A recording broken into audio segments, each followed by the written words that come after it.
Kabanata 14:01. Napakabilis ng reaksyon ni James na ikinabigla nito ni Paul Ores. Natigilan si Paul Ores. Sa oras na naalala niya ang kanyang sarili. Huli na ang lahat, dahil nahawakan ang braso niya. Hindi niya naiwasan ang atake ni James.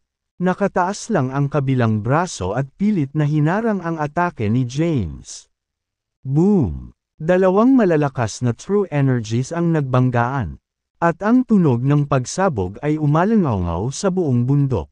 Sa sandaling iyon, dahil hindi makayanan ang suntok, napaatras si Paul Ores. Maging ang mga bato sa lupa ay nabasag sa 1,000,000 maliliit na piraso. Napaatras si Paul Ores ng humigit kumulang 30 metro bago niya tuluyang maiiwas ang suntok ni James. Namamanhid ang braso niya. Hindi niya magawang magbigay ng kahit 1 onsa ng lakas. Umikot ang blood energy sa loob ng kanyang katawan. Bagamat nagmamadali siyang nag-catalyze ng true energy, hindi niya ito ganap na masugpo. Blurg. Nagsuka siya ng 1 subo ng dugo. Samantala, si James ay nanatiling nakatayo sa parehong lugar. Hindi gumagalaw. Natahimik ang karamihan. Bago ang laban, walang naniniwalang si James ang mananalo. Para sa kanila, hindi kalaban ni James si Arsobispo Paul Ores. Ngayon, gayunpaman, ang kabaligtaran ay totoo. Sa 1 round lang ng labanan, pinalipad si Paul Ores at samuka ng 1 subo ng dugo. Ito ay ang Arsobispo ng Paul Ores sect. Pagkatapos ng lahat, pangatlo ang rangkang sa Elysian rangkang. Isa siyang maalamat na karakter. Ngayon, gayunpaman, hindi na niya nakayanan ang kahit 1 suntok ng 1 binata. Nakatitig ang lahat kay James na parabang isa siyang halimaw. Maging si Crawler Keys, ang organizer ng International Martial Arts Conference, ay hindi maiwasang mapasulyap kay James. Nakasuot ng malungkot na ekspresyon sa kanyang mukha. Bamulong siya. Mukhang hindi ordinaryong tao ang binatilyong ito na nangangalang James. Kahit bata pa siya, taglay niya ang napakalaking lakas. Gaano kadalang. Pagtingin kay Paul Ores na samuka ng 1 subo ng dugo. Walang pakialam na sinabi ni James. Hindi man lang ako gumamit ng anumang lakas. Pwede mo bang ituloy? Pagkatapos ng maikling labanan, mas malinaw na naunawaan ni James ang lakas ni Paul Ores. Wala siyang ideya kung paano ikinategorya ang lakas sa kanluran. Kung ito ay batay sa mga pamantayan ng Shaolin. Ang Paul Ores ay dapat na nasa tuktok ng 7th ranggo at malapit sa paglilinang ng 5 organo. Nangangahulugan ito na papalapit na siya sa 8th ranggo, isang nakakatakot na lakas anuman. Kung hindi para sa Kalan Spirit Turtle Core, si James ay hindi makakapantay sa kanya. Naging malungkot ang ekspresyon ni Paul Ores. Sa sandaling iyon, tiningnan niya si James bilang kanyang kapantay o kahit na isang tao sa itaas niya. Itinaas niya ang kanyang braso. At ang tungkod na nakaipit sa pagitan ng mga siwang ng isang bato ay lumipad papunta sa kanya. Hawak ang tungkod sa kanyang kamay. Nagsimula itong kumislap. Pagkatapos, dahan-dahan siyang lumuwas sa lupa hanggang sa humigit kumulang 30 metro siya sa himpapawid. Shaolin, inaamin ko na baka minamaliit kita. Binabawi ko ang sinabi ko. Ikaw ang taong dapat kong ipaglaban ng buong lakas. 100 taon na ang nakalipas mula nang huli akong mag-all out. Sana hindi mo ako bibiguin. Lumakas ang boses ni Paul Ores at umalangaw sa buong kabundukan. Hoy! Malapit nang mag-all out ang Arsobispo. Ito ay magiging kahanga-hangang. Tulad ng inaasahan ng isang sinaunang martial artist mula kay Saul. Kahit bata pa siya, makapangyarihan siya. Manood tayo ng palabas. Ha! Marami ang nanood sa paghihintay. Para sa akin, ang Blade of Justice. Itinaas ni James ang kanyang kamay at ang Blade of Justice ay lumipad papunta sa kanya. Hawak ang Blade of Justice sa kanyang kamay. Itinutok niya ito kay Paul Ores na nasa himpapawid. At sinabi habang nakangiti, Natatakot ako na hindi ka makakapareha. Ako, Paul Ores, kung hindi kita matalo sa loob ng 10 round, ituring mo itong talo ko. Matapos malaman ang tinatayang lakas ni Paul Ores, naging kumpiyansa na si James. Lumakas ang boses niya sa buong Mount Olympus. Hindi bastos ang binatang iyan. Siya ay tunay na makapangyarihan. Sa palagay ko si Saul ay palaging magiging puno ng mga misteryo at kababalaghan. Hahaha. Tumawa si Paul Ores. Talagang minaliit niya ang lakas ni James. Gayunpaman, walang paraan na matatalo siya sa loob ng 10 round. Iniangat ang tungkod sa kanyang kamay. Isang malakas na aura ang lumabas sa kanyang katawan na tumatagos sa paligid. Sa sandaling iyon, pati ang hangin ay tila nagyelo. Blizzard, kinawayan niya ang kanyang mga tauhan. Ang makapal na nyebe ay biglang nagbago ng takbo at tumango kay James. Bagaman malambot at malambot, ang mga snowflake ay nagtataglay ng malaking puwersa, na ang bawat isa sa kanila ay may dalang mapanirang kapangyarihan. Napangiti si James. Petty tricks. Hawak ang Blade of Justice. Tumawid siya sa bagyo ng nyebe. Sa mga mata ng karamihan, ang nakikita lang nila ay isang figure na nawawala at muling lumitaw. Na nag-iiwan ng bakas ng pagkawasak. Bago nila maisip kung ano ang nangyayari, lumitaw si James sa himpapawid. At ang Blade of Justice ay nakadikit sa dibdib ni Paul Ores. Ano? Nawala ang composed look kay Paul Ores na napalitan lang ng pagkabigla at takot. Higit pa sa mga mata niya ang bilis ni James. Bago pa niya makita si James, nakadikit na sa dibdib niya ang Blade of Justice. Kung seryoso si James, natusok na ng espada ang katawan niya. Iyon lang ang mayroon ka. Nakatingin sa natulala na si Paul Ores. Napuno ng pawis ang noo. Malamig niyang sinabi, "Hindi ko man lang ginamit ang buong lakas ko. Hindi ka ba medyo mahina?" Nanatiling tahimik si Paul Ores. Hindi siya mahina. Kung tutuusin, pumangatlo siya sa Elysian Rangkang. Paano siya naging mahina? Masyadong malakas si James. Sa ibaba, nakakanganga ang mga bibig ng karamihan. Mula sa sandaling ipinakita ni James ang hindi kapani-paniwalang lakas. Naisip nila na ito ay magiging pantay na laban. Hindi nila inaasahan na magiging ganito ang mangyayari.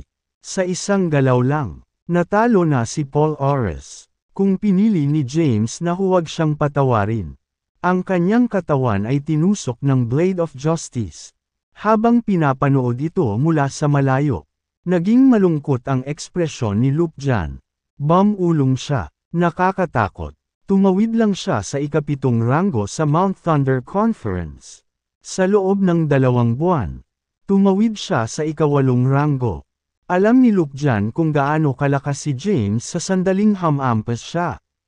Ang kanyang bilis ay tiyak na pag-aari ng isang ika-8 ranggo na Grandmaster. Tanging isang 8th rank Grandmaster ang magkakaroon ng bilis na makakatakas sa hindi sanay na mata ng isang 7th rank Grandmaster. Paano siya nagtanim? Nakakuha din ba siya ng Spirit Turtle Core? Ang pagtawid sa ika-8 ranggo ay isang halos imposibleng gawain. Kahit na ang maalamat na Kalan Maverick ay nangyari ng ilang dekada. Samantala, tumagal lamang ng 2 buwan si James para magawa iyon. Ipinagpalagay ni Lupjan na si James ang nakakuha ng isang Spirit Turtle Core. Kaya naman naabot niya ang ika-8 ranggo sa napakaikling panahon. Kailangan niyang mamatay. Nagdilim ang mukha ni Lupjan. Samantala, nanunood si Thea sa labanan habang nagpapagaling sa kanyang mga sugat. Nang makitang madaling natalo ni James si Paul Ores, sumili ang isang ngiti sa kanyang mukha. At sinabi niya, malakas pa rin siya gaya ng dati. Sa larangan ng digmaan, unti-unting kumalma si Paul Ores pagkatapos ng unang pagkabigla. Solemn na ang ekspresyon niya. 100 taon na ang nakalipas. Natalo siya kay Saul. Matapos ang sarado na pagmumuni-muni sa loob ng 1 siglo, ang kanyang lakas ay lumago ng mabilis. Kahit na hindi siya magapi. Kakaunti ang makakatalo sa kanya. Ngayon, natalo siya sa isang round. Nahaharap laban sa binatang ito mula sa Seoul. Hindi man lang siya nagkaroon ng pagkakataon. Sino ka? Napatingin siya kay James. Tinanong niya. Sinalubong ni James ang Blade of Justice at nakangiting sinabi. Di ba sinabi ko na sa iyo? James ang pangalan ko. Dahil natalo ka na, sana ay panindigan mo ang iyong pagtatapos sa bargain. Natalo. Imposible. Paano ito mangyayari? Paano nagawang talunin ako ng isang bastos na tulad mo? Kabanata 1403. Umungol si Paul Ores. Hindi niya matanggap ang ganoong resulta. Kung natalo siya ni Crawler Keys o kahit na ang First Blood Emperor ng Vampire Clan, aaminin niya ng maganda ang pagkatalo. Gayunpaman, natalo siya ng isang bastos na brat. Napahiya si Paul Ores. Habang umuungal, iwinagayway niya ang tungkod sa kanyang kamay, na nagpaikot-ikot ng isang malakas na puwersa. Pagkatapos, hinampas niya ng malakas ang ulo ni James. Dumilim ang mukha ni James. At nagmamadali siyang umatras ng ilang hakbang. Sa isang iglap, ilang metro na ang layo niya. Iniangat ang Blade of Justice.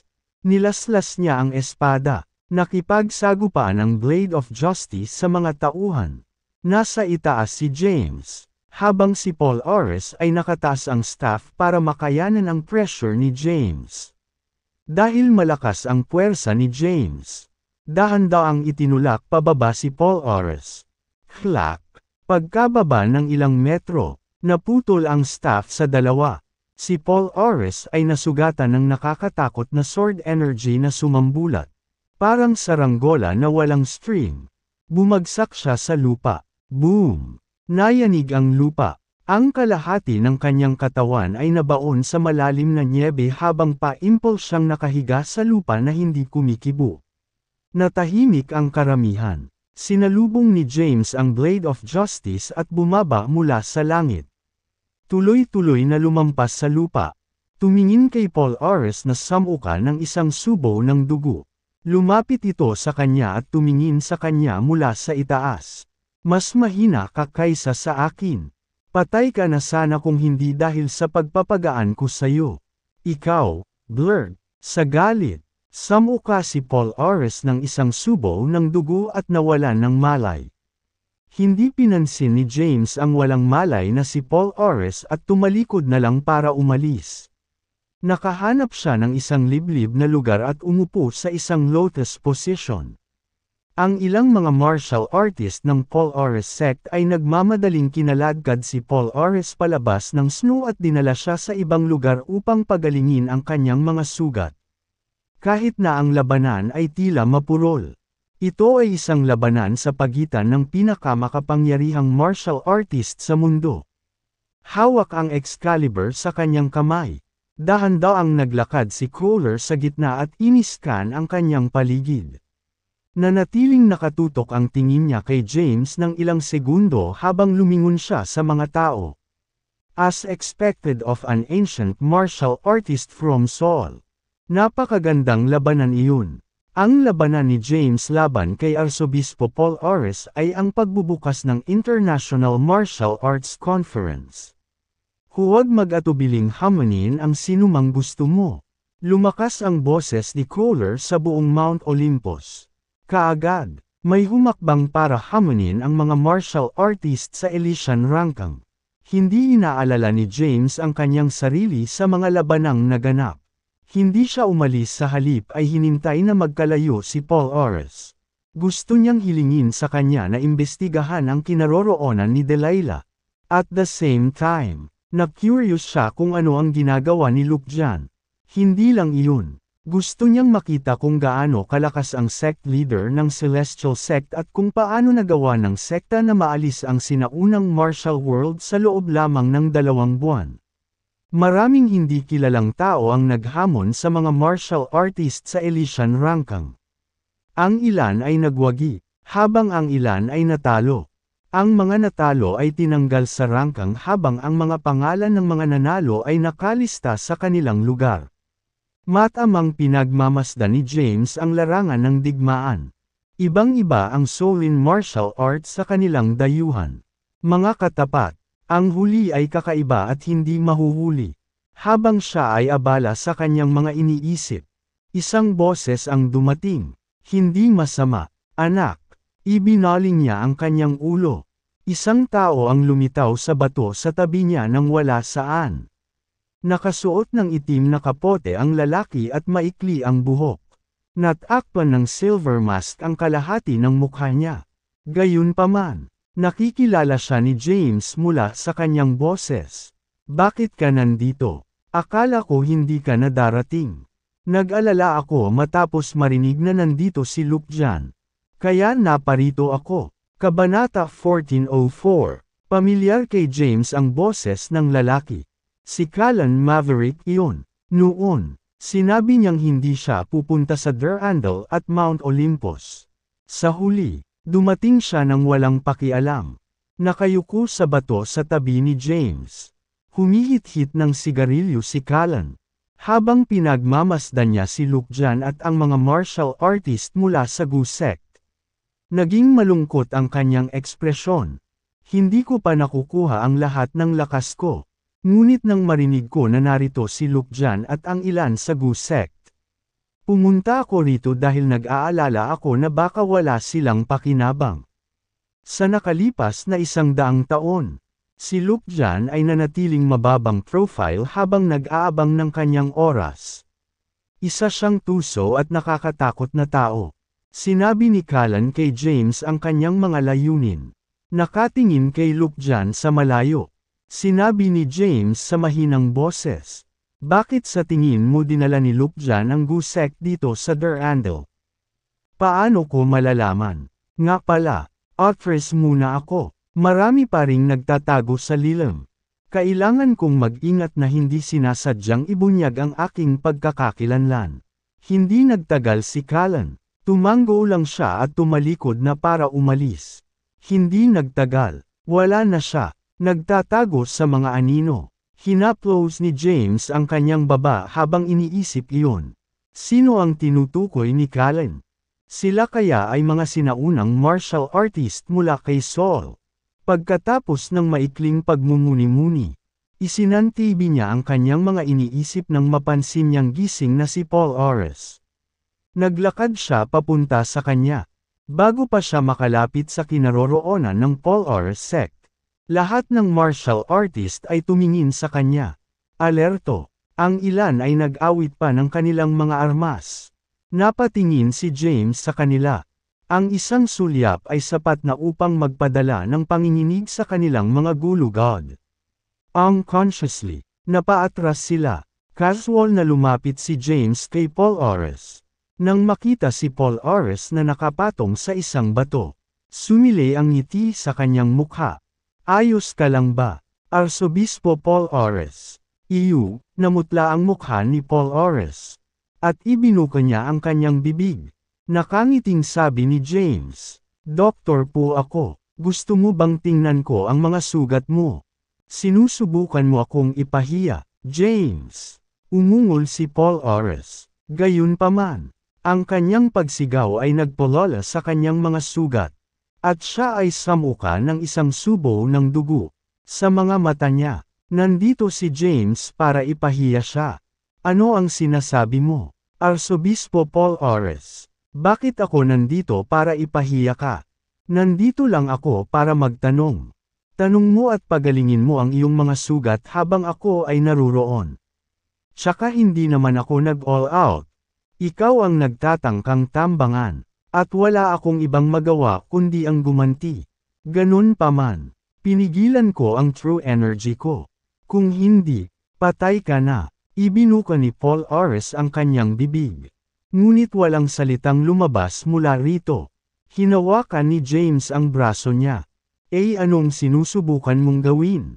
Namutla ang mukha ni Paul Ores habang nagpupumiglas. Gayunpaman, hindi siya makapagbigay ng kahit isa. Isang onsa ng lakas. Nakahinga na lang siya ng maluwag nang mapagtanto niyang hindi maganda si James. Kinuha ni James ang kanyang palso at sinabing, Magiging okay ka. Nagkaroon ka lang ng ilang panloob na pinsala mula sa sword energy. Malapit ka nang gumaling. Pangako. Habang sinasabi niya iyon, may nahulog na manipis na alambre mula sa kanyang manggas at agad na naging isang dakot na karayom. Hawak ang crucifier sa kanyang kamay. Sinimulan niyang gamitin ito upang gamutin ang mga sugat ni Paul Ores. Sa sandaling sinimulan ni James ang pagpasok ng mga karayom. Naramdaman ni Paul Ores na gumaan ang kanyang katawan. Ano? Natigilan siya pero bago pa niya maalala ang sarili ay pumasok pa si James ng ilang karayom. Kaagad, naramdaman niyang gumagaling ang kanyang mga sugat. Natigilan. Hindi siya makapagbitaw kahit isang salita. Binunot ni James ang mga karayom at tiningnan ang natulala na si Paul Ores. At sinabing, "You should be fine now." Gayunpaman, kailangan mong maging maingat na huwag mag-over-exercise sa iyong sarili. Magpahinga ka na at gagaling ka nang wala sa oras. Ito ay hindi ka pani-paniwala. Hindi makapaniwala si Paul Ores sa kanyang mga mata. Kabanata 14:05. Dahil nasugatan siya noon, alam niya na ang pagpapagaling ng mga sugat ng isang tao ay nangyayari ng mahabang panahon. Ngayon, gayunpaman, sa kabila ng mas malubhang pinsala, ang binatang ito mula kay Saul ay nakapagpagaling sa kanila sa isang kisap mata. Tanong ulit ni James, "Wala ka ba talagang alam tungkol sa babaeng binanggit ko kanina?" Huminga ng malalim si Paul Ores para piliting pakalmayan ang sarili. Then, he looked at James with a serious expression on his face. "I really don't know who she is. Hindi ko pa siya nakita dati." "Imposible," sinabi sa akin ng arsobispo ng Street Anne's Castle na ikaw ang kumuha sa kanila. Tinitigan ni James si Paul Ores. "Hindi ko ginawa." Umiling si Paul Ores. "Pero okay lang. Tutulungan kitang imbestigahan ang usapin. Baka may gumawa nito sa sekta ko." Wearing a solemn expression, James said, "She's really important to me." Hindi lang iyon. Mahalaga siya sa kasalukuyang dynamics ni Saul. Kailangan ko siyang mahanap sa lalong madaling panahon. Iiwan ko ito sa iyong mga kamay. Walang hanggang pasasalamat ko sa iyo kung hahanapin mo siya. Marahil si Arsobispo Paul Ores ay nasa dilim. Ngunit dahil binanggit ng Arsobispo ng Street Anne's Castle ang Paul Ores sect, tiyak na magkamag-anak sila kahit papaano. Kung sila ay tunay na walang kaugnayan, ito ay mahirap malaman na ang Arsobas ng Street Anne's Castle ay nagsisinungaling. Agad na nilingan ni Paul Ores ang isang matandang lalaki sa tabi niya at nagutos. "Cardinal, imbestigahan mo kaagad ang bagay na ito. At saka, magtungo sa Street Anne's Castle kasama ang ating mga tauhan at hulihin ang arsobispo. Curious akong makita kung sino ang nasa likod ng mga eksena." "Naiintindihan." Tumango ang isang matandang lalaki na nakasuot ng pulang damit. Pagkatapos masulyapan si James, mabilis siyang tumalikod para umalis. Noon lang lumingon si Paul Ores kay James na naghihintay. Hindi maitago ng kanyang nangungunot na mukha ang excitement na kanyang nararamdaman. Gumapang ang balat ni James sa kanyang ekspresyon. Walang kamalay-malay na napaatras si James. Anong tinatitigan mo ako?"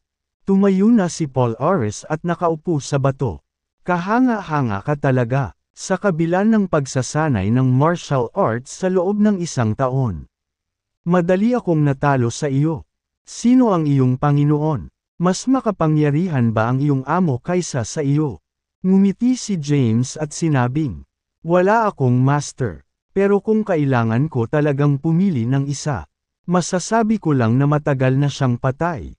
At saka, maraming martial artist sa Saul ang mas makapangyarihan kaysa sa akin." Pagkatapos, lumingon siya at sinulyapan si Lukjan sa malayo. "Ulong, nakita mo ba ang lalaking iyon na may kasamang grupo ng mga lalaking nakamaskara sa likuran niya? Mas malakas siya kaysa sa akin." "Oh, ganoon ba? Sino siya?" Tumingin si Paul Ores kay Lukjan. Ngumiti si James at sinabing, siguro narinig mo na ang Gu sect ni Saul. Siya ang kasalukuyang sect leader ng Gu sect. Ang Gu sect. Nang marinig ito, nagdilim ang mukha ni Paul Ores. Paanong hindi niya malalaman ang Gu sect? Lumahok siya sa labanan isang siglo na ang nakalilipas. Noon, kahit bata pa siya, napakalakas niya. Sa paniniwalang si Saul ay walang makapangyarihang martial artist. Kumilos siya ng walang pakundangan at hinamon ang iba't ibang sekta at pamilya ni Saul. Sa wakas, pumunta pa siya sa Mount Thunder sect. Doon, natalo siya ni Tapio Cabrol. Noon ay Great Grandmaster ng Saul at sect leader ng Mount Thunder sect. Katulad nito, natalo siya sa isang round. Nang maalala ito, namula ang kanyang pisngi, nakakahiya, sa kanyang pagbabalik sa Paul Ores sect. Tiyak na pagagalitan siya ng mga matatandang iyon na nasa closed-door meditation. Ahem, iniba ni Paul Ores ang paksa at sinabing, dahil interesado ako sa Shaolin martial arts. At ang Paul Ores sect ay naglalaman ng maraming kahanga-hangang martial arts. Bakit hindi tayo magkaroon ng cultural exchange of sorts pagkatapos ng conference? Tumingin si Paul Ores kay James nang may pag-asa. Dahil sa takot na tatanggihan ni James ang kanyang alok, nagmadali siyang sinabi, pagkatapos ng kumperensya, dapat na kumpleto ang investigasyon. Huwag mag-atubiling pumunta sa Paul Ores sect para mas maipaliwanag sa iyo ng mga nasasakupan ko ang sitwasyon. Sigurado, tinanggap ni James ang kanyang alok. Una, ang Paul Ores sect ay maaaring mag-imbestiga sa kinaroroonan ni Delilah. Pangalawa, interesado siya sa mga dayuhang martial arts at nais niyang gamitin ang pagkakataong ito para matuto patungkol sa mga ito. Siyempre, kung kaya niyang linangin ang mga ito, siya ay lubos na nagpapasalamat. Kabanata 1406. Ito ay isang deal. Kung gayon, natuwa si Paul Ores. Kung makakausap niya ang mga sinaunang martial artist mula kay Saul, tiyak na may mapapala siya rito. Marahil ay maaabot pa niya ang mas mataas na taas. Magpahinga ka na. Pag-uusapan pa natin ito kapag natapos na ang conference. Hindi nagtagal si James at tumalikod na lang para umalis. Nagsimula ang labanan sa tuktok ng Mount Olympus. Ang mga martial artist mula sa buong mundo ay sabik na hamunin ang mga makapangyarihang tao sa Elysian Rangkang. Ang ilan sa ranggo ay wala. Tulad ng arsobispo ng Street, Anne's Castle. Alam ng lahat na ang kasalukuyang laban ay pampaganya lamang. Ang tunay na labanan ay sa dulo. Ang pangwakas at pinakamahalaga sa mga laban ay para sa kontrol ng Excalibur at ang numero 1 ranggo sa Elysian Rangkang. Ang huling labanan ay dapat isagawa sa pagitan ni Paul Ores, Kohler, ang unang emperador ng dugo, at ilang iba pa. Ngayon, natalo na si Paul Ores. Napalitan lamang ng isang binata mula kay Saul. Samantala, ang iba ay nasa ibang antas kaysa sa kanila. Sa lugar kung saan nagpapahinga si Luke Jan, sa likod niya ay 16 na nakamaskara. Hindi matukoy ang kanilang mga anyo. Nakaupo sa isang lotus na posisyon sa isang bato. Pinanood ni Luke Jan ang mapurol na labanan na nangyayari sa kanyang harapan at walang pakialam na sinabi. Nakahanda na ba ang mga paghahanda? Buti na lang. Sect leader. Isang tao ang humakbang at bumulong sa kanyang tainga. Kapag ibinigay mo na ang iyong utos, walang makakatakas mula sa Mount Olympus. Ang lahat ay magiging ating mga tuta. Ma'am, tuwang-tuwa si Luke Jan. Tumingin kay James na papalapit sa sect leader ng Celestial Sect. Ang kanyang mukha ay nagdilim. At malamig niyang sinabi, mag-ingat ka kay James. Makapangyarihan talaga siya, bagamat isang kahihiyan na kailangan nating puspyusan siya sa isang papel. Hindi, siya matatalo kung hahayaan natin siyang umunlad pa. Si Luke Jan ay isang lalaking mahilig sa mga talento. Kaya, hindi niya nais na kagalitan si James. Si James, gayunpaman, ay sumalungat sa kanya ng maraming beses. Walang alam si James sa kanyang mga plano. Sa pagkakataong iyon, lumapit siya kay Thea, nakasuot ng maskara. Nakaupo si Thea sa isang lotus na posisyon sa isang bato. Isang espadang may saplot ang nasa tabi niya. Kulay itim ang taludtod ng espada at medyo pamilyar ang hitsura. Dahil magkahawig ang mga espada sa pangkalahatan. Hindi ito pinansin ni James. Nang makita niyang palapit sa kanya si James, tumigil si Thea sa paghilom ng mga sugat niya at tinitigan siya. Kinakabahan. Bumili ng pintig ng puso niya. Huminga siya ng malalim. Nakatalyze niya ang ataraxia at pilit na pinapakalma ang sarili upang maiwasang malantad ang kanyang pagkakakilanlan. May problema ba? Tanong ni Thea sa mahinang boses. Hindi naman. Looking at her hideous looking mask, James said calmly, "Curious lang ako kung ano ang itsura mo sa ilalim ng maskara mo. Interesado akong malaman ang higit pa tungkol sa sect leader ng Celestial Sect. Alin, nagawang walisin ang sinaunang martial world sa loob lamang ng 2 maikling buwan. Ito ay wala sa iyong negosyo," sabi ni Thea. Ngayon, gusto na lang niyang umalis si James. Natatakot siya na habang tumatagal ang kanilang pag-uusap, mas mataas ang posibilidad na malantad ang kanyang pagkatao. Ganoon ba? Walang ganang sabi ni James. Sa isang iglap, sumugod siya kay Thea at sinubukang kunin ang maskara nito. Gayunpaman, naging alerto si Thea, kahit na kumilos si James sa isang pambihirang bilis. Nagawa niyang umiwas sa oras. Sa isang kisap mata, nawala siya at muling lumitaw ang ilang metro sa likuran. Tumayo siya at pinandilatan si James. Ano ang ibig sabihin nito? Maganda ang reflexes mo. Ngumiti si James at sinabing, tulad ng inaasahan ng sect leader ng Celestial Sect. Maganda ang reflexes mo. Hindi ko matanggal ang maskara mo kahit nagulat kita. Nanatiling tahimik si Thea. Ahem. Nang maramdaman ang awkward sa kapaligiran. Tumahimik si James at nagpaliwanag. Wala akong gustong sabihin dyan. Na-curious lang ako. Yun lang. Kabanata 14:07. Curiosity kills the cat. Malamig na sabi ni Thea. Pasensya na sa pag-istorbo sa iyo. Tumalikod na si James para umalis. Pagkaalis niya ay nakahinga ng maluwag si Thea. Tinapik niya ang kanyang dibdib at tahimik na bamulong sa ilalim ng kanyang hininga. Bakit ka biglang sumulpot? Binigyan mo ako ng matinding takot. Naintriga si James sa sect leader ng Celestial Sect. Nagtataka rin siya kung bakit mahilig magsuot ng maskara ang mga sinaunang martial artist.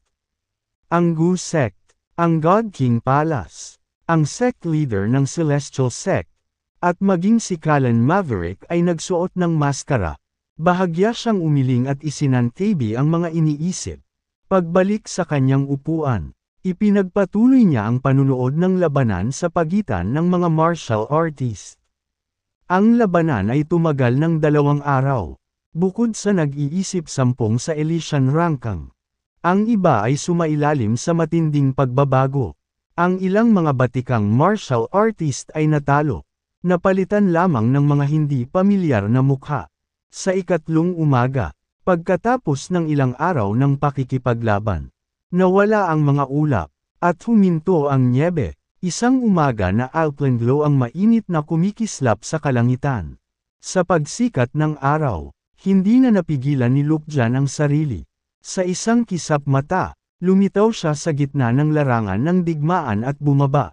Boom! Sa sandaling ang kanyang mga paa ay tumama sa lupa. Ang lupa ay dumagundong. Ang Mount Olympus ay tila nasa bingit ng pagbagsak.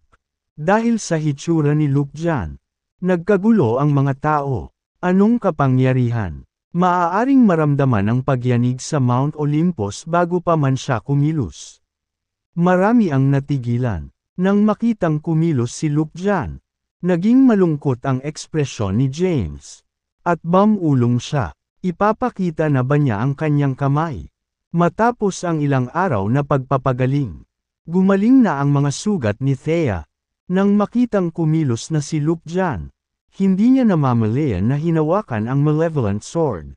Binalak ni Thea na samantalahin ang pagkakataong ito at alisin si James sa banta na ito. Nakatayo sa tuktok ng Mount Olympus. Iniska ni Luke Jan ang kanyang paligid habang itinuon ang tingin kay Kohler. Pagkatapos, itinuro niya ito at binigkas ang bawat salita. Kohler Keys, hinahamon kita sa isang tunggalian. Nang marinig ito, naglakad si Kohler palapit sa kanya. Huminto siya ng 100 metro ang layo mula kay Luke Jan at mahinahong nagtanong. Ikaw ba ay taga-Gusek ng Sol? Oo. Sino sa iyo si Callan Maverick? Bahagyang ngumiti si Luke Jan. Si Callan Maverick ang dating sect leader ng sect leader.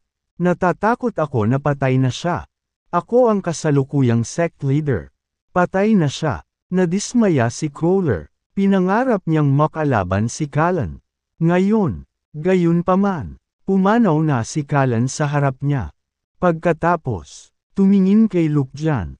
Ang kanyang matanda na mukha ay agad na lumiwanag. Nakatitig kay Luke Jan. He declared, 100 years ago, natalo ako ni Callan Maverick.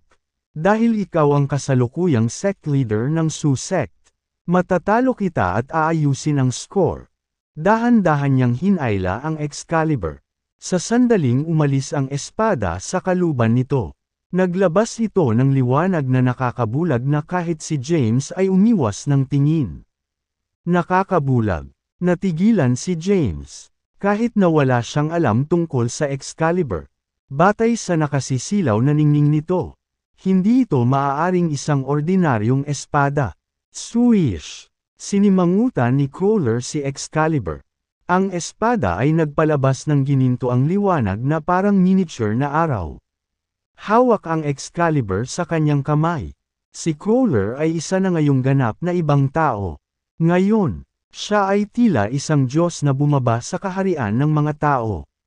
Na tinitingnan ang mga nasasakupan nito ng mahina at hamak na mga nilalang. Kabanata 1408, Excalibur. Iyan ba ang maalamat na Excalibur? Ayon sa alamat, ang Soul of Knights lang ang makakapagpalabas ng Excalibur. Nalampasan na ba ni Kohler ang Divine Knight at naging Knight Soul? Diyos ko, ang kaluluwa ng Knight, hindi ito kapani-paniwala. Nagkagulo ang mga tao nang hilahin ni Kohler ang Excalibur. Tumayo sila at tumingin sa kanya nang may paggalang na parang Diyos. Tahimik na pinagmamasdan ni Luke Jan si Kohler. Naramdaman ang pagbabago ng enerhiya na nagmumula sa kanya. Ikawalong ranggo, walang ekspresyon ang mukha niya. Hindi siya nagulat na si Kohler ay isang 8th rank Grandmaster. Nang marinig ang kaguluhan, bumulong si James. Iisipin na ang matandang iyon ay tumawid sa ikawalong ranggo. The Knight's Soul. Ito ba ang tawag dito sa kanluran? Nang masaksihan ito, nanatiling walang ekspresyon si Thea. Ngumiti siya ng nakakaloko. Iyan lang ba? Sa kalagitnaan ng hangin, lumakas ang aura ni Kohler. Kahit nataglay niya ang Knight's Soul, malapit na siyang mamatay. Para sa paghihiganti, wala siyang ibang pagpipilian kundi gamitin ang lahat ng kanyang lakas. Kung hindi, wala nang ibang pagkakataon sa hinaharap. Itinutok niya ang kumikinang na Excalibur kay Luke Jan sa ibaba. Ang materialized sword energy ay bumaba mula sa langit at tumungo kay Luke Jan. Halika, Luke Jan. Any later and this battle will be over. Lumakas ang boses niya. Ngumisi si Luke Jan. Pagkatapos, iwinagayway niya ang kanyang kamay.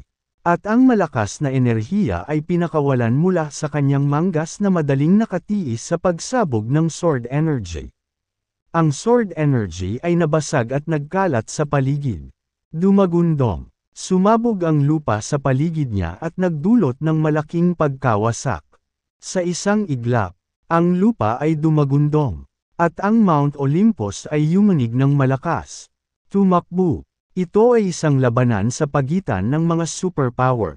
Kapag naging seryoso na sila, kahit ang Mount Olympus ay maaaring gumuho. Marami ang natigilan sa pagkawasak at umatras mula sa larangan ng digmaan dahil sa takot na madala sa labanan.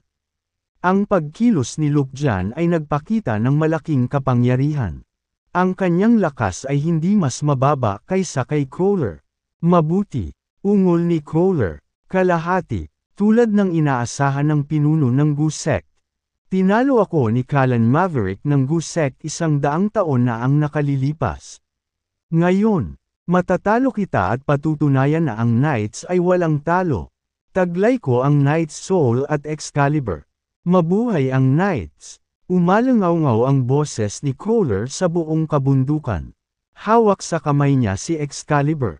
Hinampas niya. Nakasuot ng composed look sa kanyang mukha. Nawala si Luke Jan at muling lumitaw sa hangin sa isang kisap mata. Samantala, ang lugar na kinaroroonan niya kanina ay tinamaan ng gintong liwanag. Boom! Nayanig ang lupa at tinakpan ng mga labi ang langit. Tibak! Sigaw ni Luke Jan. Mula sa malayo, hinagisan siya ng espada ng isang disipulo ng Gusek. Ito ay isang epee na 2 metro ang haba. Hawak ang epee sa kanyang kamay. Tumingin siya kay Crawler na sumugod sa kanya. At ngumiti. Tapos, hinampas niya. Boom! Kabanata 1409. Nagsagupaan ang Excalibur at ang epee. Nagsalpukan ang malalakas na puwersa. At isang alon na parang alon ang umalangaw-ngaw sa mga bundok. Ang buong rehiyon ay naapektuhan ng labanan.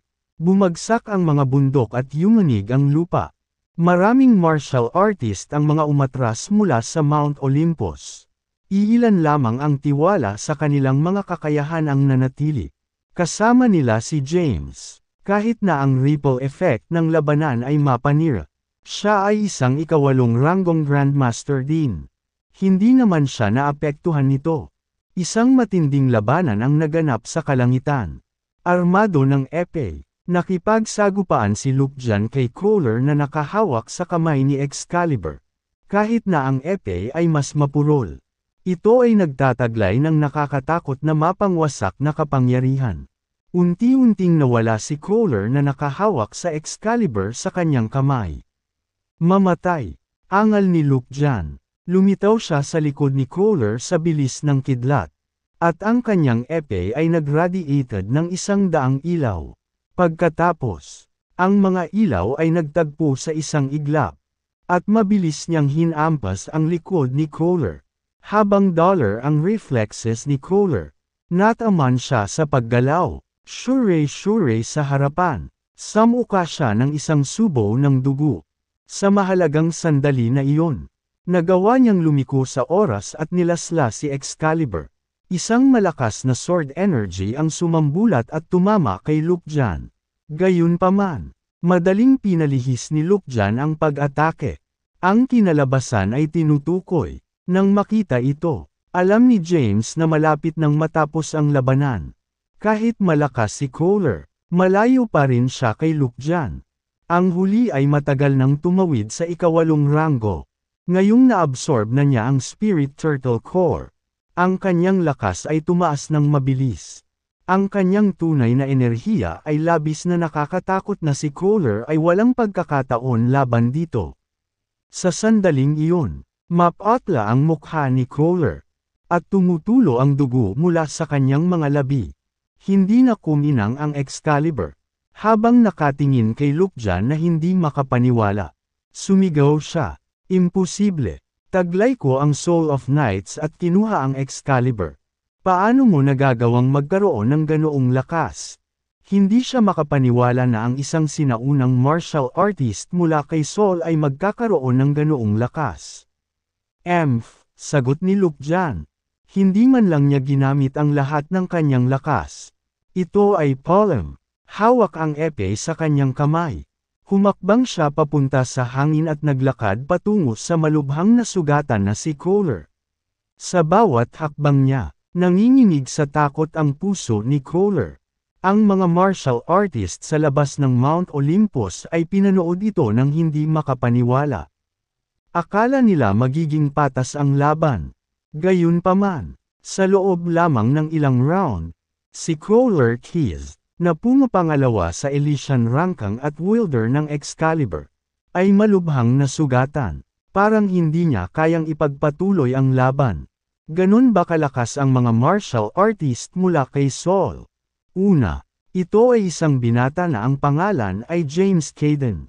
Pagkatapos, isa pang lumitaw at tinalo si Crawler na nagawang bunutin ang Excalibur. Arg!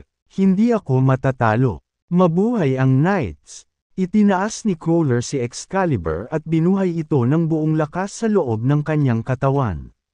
Muling kuminang si Excalibur at naglabas ng nakakatakot na aura na nagpangiti sa mismong espasyo.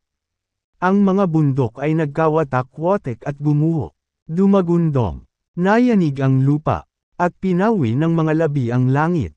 Excalibur. Sigaw ni Crawler. Hawak ang Excalibur sa kanyang kamay. Naglunsad siya ng isa pang pag-atake. Ngayon, ibang-iba na siyang tao. Ang kanyang kapangyarihan ay mas malaki. At ang kanyang mga galaw ay mas matindi. Nagsimulang mawala si Luke Jan. Nang makita ito, umiling si James at bumantong hininga.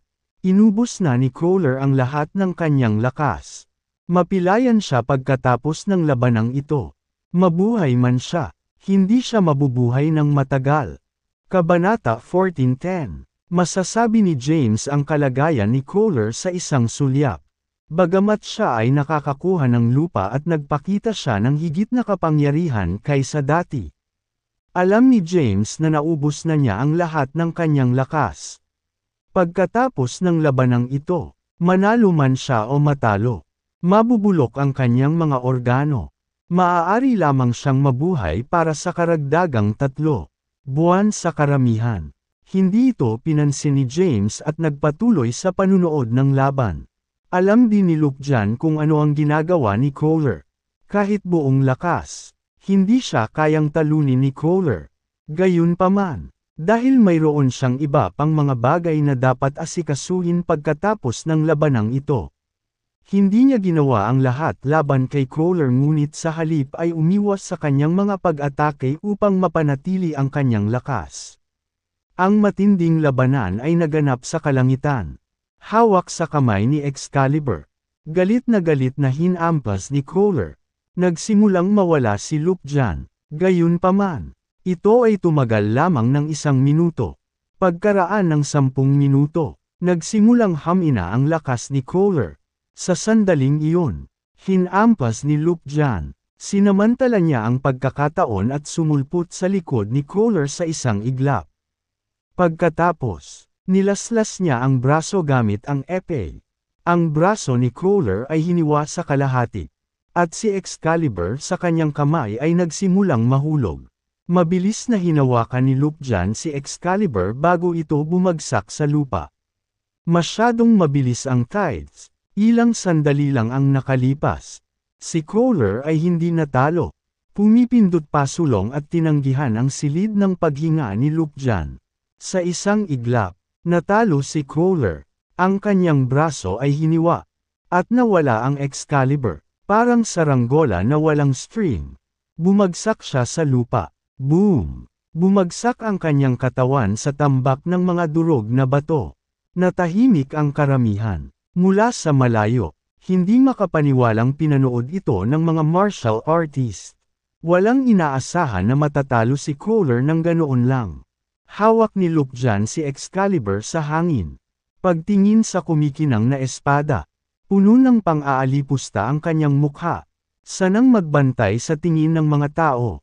Ginamit niya ang lahat ng kanyang puwersa at sinaktan si Excalibur. Kumalabog. Naputol ang Excalibur sa kalahati. Anong basura? Lumakas ang boses niya. Sa sandaling iyon, isang grupo ng mga tao ang lumitaw sa labas ng Mount Olympus. Lahat sila ay nakasuot ng itim na damit at maskara. Sa kanilang hitsura, agad nilang inatake ang iba pang martial artist sa paligid. Kahit na sinubukan ng mga martial artist na lumaban, napagtanto na hindi nila magagamit ang true energy. Sa sandaling nakatalyze nila ang true energy, naramdaman nila ang matinding sakit mula sa loob ng kanilang katawan.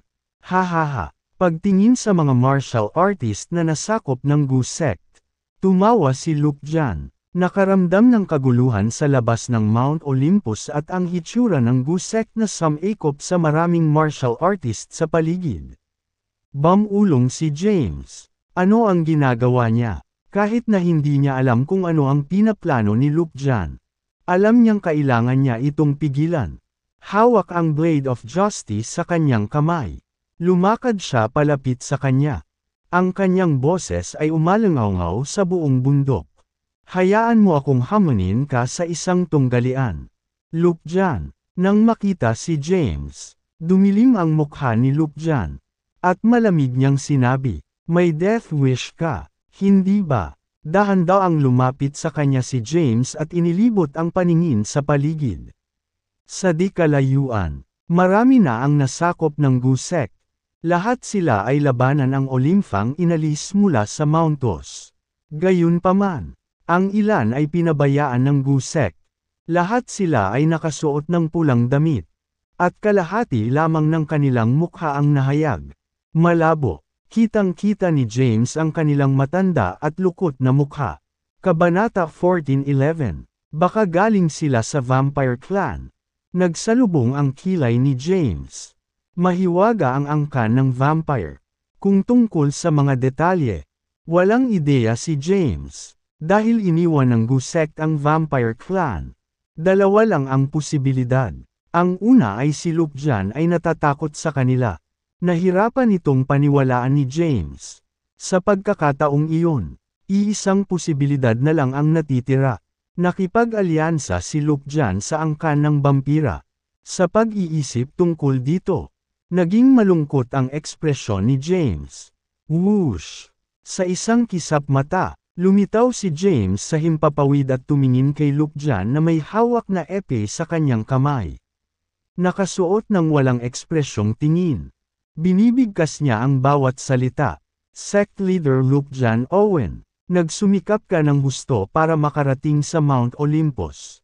Anong ginagawa mo? Ngayong nasa taas na si James sa himpapawid. Nakikita niya na halos lahat ng martial artist sa Mount Olympus ay dinukot. Maging si Arsobispo Paul Ores at ang iba pa sa Paul Ores sect ay inalis. Pagtingin kay James, sumilay ang pilyong ngisi sa mukha ni Luke Jan. Kalahati. 3, 2, 1. Nagbilang siya mula sa 3. What the hell? Kumunot ang noo ni James. James, subukang i-catalyze ang true energy at damhin ang iyong tiyan. Walang kamalay-malay na hinawakan ni James ang kanyang tiyan. Kaagad, nagmula sa loob ng kanyang katawan ang matinding kirot. Hindi makayanan ang sakit, bumaba siya mula sa langit at bumagsak sa lupa. Bago siya lumapag, isang figure ang lumipad papunta sa kanya at nasa loob siya ng oras. Nasulyapan ni James ang nakakatakot na maskara. Gayunpaman, naamoy niya ang halimuyak ng isang babae. Damang-dama din niya ang malambot at makinis na balat ng taong may dala sa kanya. Bago pa man siya makapag-react ay nakalapag na si Thea sa lupa kasama niya. Ang Gu sect ay naglabas ng walang hugis at walang kulay na lason sa hangin. Pagkatapos nilang mag-fuse sa hangin, malalason ka kapag nakahinga ka. Kapag nalason ka, hindi mo na makatalyze ang true energy. Kung gagawin mo ito, mabubulok ang iyong mga organo. Wika ng isang paos na boses. Inilagay ni Thea si James sa isang bato. Wearing a pained expression on his face, James looked at Thea and asked, "Paano mo nalaman na may lason ang hangin? Kamusta ka na? Ngayon ko lang na-realize ang sarili ko. Nalalason din ako, ngunit hindi ito laban sa akin. Bakit mo ako niligtas? Walang partikular na dahilan. Ipauwi mo sa akin si Luke Jan. Dapat umalis ka kaagad." Pagkatapos, lumingon siya at sinulyapan si Luke Jan sa hangin. Naguguluhan si Luke Jan. Ito ay isang nakamamatay na lason na partikular niyang sinaliksik para sa okasyon. Walang hugis at walang kulay. Walang sino man ang dapat na makaramdam nito. Kahit na ang mga Grandmaster sa ikawalong ranggo. ay hindi makakagamit ng true energy sa maikling panahon. Kaya bakit mukhang okay ang sect leader ng Celestial Sect? Hawak ang malevolent sword sa kanyang kamay. Naglakad si Thea papunta kay Lukjan sa gitna ng hangin. Sa sandaling iyon, naglabas siya ng nakakatakot na aura. Nang makita ito, napaatras si Lukjan ng ilang hakbang. Kahit na hindi pa siya nakipaglaban sa sect leader ng Celestial Sect. Narinig niya na kahit si Simon Cabral, ang Grand Sect leader ng Mount Thunder Sect, ay natalo. May mga alingaw na si Simon ay nakakuha ng isang Spirit Turtle Core at pinino ito. At sa gayon ay umakyat sa Skyward Stairway. Sa kabila noon, natalo siya ng Sect leader ng Celestial Sect. Ganyan ang kapangyarihan ng Sect leader ng Celestial Sect. Sino ka? Walang kamalay-malay na napaatras si Lukjan at malamig na nagtanong. Yung tatapusin ka, malamig na sabi ni Thea. Walang sama ng loob sa pagitan natin. Kaya bakit dapat gumamit ng karahasan kung maaari tayong umupo at talakayin ang mga bagay sa isang sibilisadong paraan? Sa pamamagitan ng pagtutulungan, mapapamahalaan natin ang mundo. Matalino si Lukjan. Sa kasalukuyan, wala siyang ideya kung bakit hindi naapektuhan ng lason ang sect leader ng Celestial Sect. Hindi niya kailanman ginawa ang mga bagay na hindi siya sigurado. Bukod dito, wala siyang intensyon na lumaban hanggang sa mapait na wakas laban sa sect leader ng Celestial Sect. Kabanata 14:12. Medyo natakot si Lukjan sa sect leader ng Celestial Sect. Hindi niya nais na makisali sa isang labanan hanggang sa kamatayan sa kanya sa sandaling ito. Gayunpaman, hindi siya pinansin ni Thea. Gusto lang niyang patayin si Lukjan. Siya ang sect leader ng Gu Sect at ang nakikitang kaaway ni James. Kung hahayaan niya itong bumalik kay Sol ng buhay, magdudulot ito ng walang katapusang gulo para kay James. Hinuyam ang may saplot na malevolent sword. Naglabas siya ng malakas na aura. Noon, sa Mount Thunder Conference kung saan nababalot siya ng dugo ng Spirit Turtle. Ang dugo niya ay naghalo sa dugo ng nilalang. Ngayon, ang kanyang dugo ay naglalaman ng nakakatakot na kapangyarihan. Sa lahat ng ito, siya ay naglilinang ng husto, na ginagawang true energy ang kapangyarihan sa loob ng kanyang dugo. Sa Frosty Swamp of Medical Valley, napunta siya sa Book of Malas sa pamamagitan ng isang magandang pagkakataon. Sa pamamagitan ng Book of Malas, nilinang niya ang demonic breath at murderous energy. Hinihigop ng demonic breath ang true frost energy ng spiritual palm.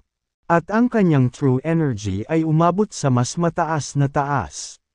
Sa kanyang buong lakas na sinamahan ng kapangyarihan ng dugong Spirit Turtle ang kanyang aura ay natigilan maging si Lukjan.